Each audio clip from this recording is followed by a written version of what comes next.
Friends, આજે આપણે બનાવશું ઓનિયન પરાઠા. આ પરાઠા ખૂબ જ સ્વાદિષ્ટ બને છે. તો ચાલો બનાવવાનું શરૂ કરીએ. એક મીડિયમ સાઇઝની ડુંગળી છે, એને આવી રીતે લચ્છાની રીતે કાપી લીધી છે મેં. તો આ એક ડુંગળી છે, એમાં થોડુંક આપણે મીઠું એડ કરવાનું છે અને ડુંગળીની બધી બાજુ આમ લગાડી દેવાનું છે. આવી રીતે કરી અને 1 મિનિટ માટે રાખવાનું છે. તો જુઓ, આ આપણે મીઠું મિક્સ થઈ ગયું છે. હવે તો એમાં આપણે ચણાનો લોટ નાખવાનો છે. 2 ચમચી આપણે ચણાનો લોટ નાખશું. 1 ચમચી કસૂરી મેથી છે. 2 મોટી ચમચી લીલા ધાણા છે. અડધી ટીસ્પૂન જેટલા અજમા છે.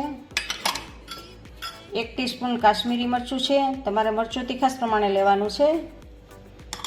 અને મીઠું આપણે નાખી દીધેલું છે. તો આ બધાને આપણે મિક્સ કરી દેવાનું છે. તો આ ડુંગળીમાં મસાલો મિક્સ થઈ ગયો છે. હવે ઘઉંના ઝીણા લોટમાં રોટલીનો લોટ હોય છે, એમાં થોડાક અજમા નાખ્યા છે અને ચોપટી એટલું મીઠું નાખેલી અને લોટને બાંધેલો છે. રોટલીનો લોટ બાંધ્યો છે. હવે એમાં આપણે બટર લગાવશું. બટર અથવા તો ઘી ગમે એ પણ તમે નાખી શકશો. મેં અહીંયા બટર લીધું છે અને એમાં આપણે આ મસાલો છે એ મસાલો એમાં મૂકશું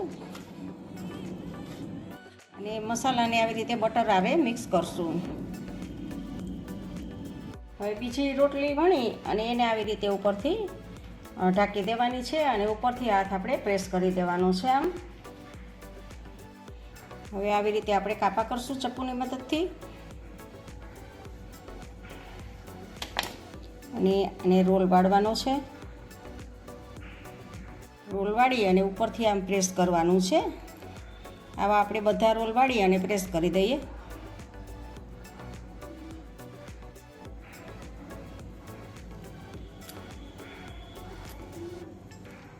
આવી રીતે માથે લોટ રાખી દેવાનો છે અને કાળા તલ રાખી દેશું અને વેલણાની મદદથી આપણે હળવે હાથે આને વણવાનું છે. ગેસ સ્ટાર્ટ કરીને એની ઉપર એક નોનસ્ટિક તવો લીધો છે અને આપણે બટર અથવા તો ઘી ગમે એ લગાવશું અને પછી આપણે પરોઠું છે એમાં શેકવાનું છે. ઉપરથી આપણે બટર લગાવી દઈશું જેથી બંને બાજુથી બટર લાગી જાય. અને હવે આપણે એને પલટાવશું. પલટાવીને પછી પણ ઉપરથી બટર લગાવશું. બટર અથવા ઘી પરોઠામાં ખૂબ જ સરસ લાગે છે. તો આવી રીતે આપણે પરોઠું બનીને તૈયાર છે.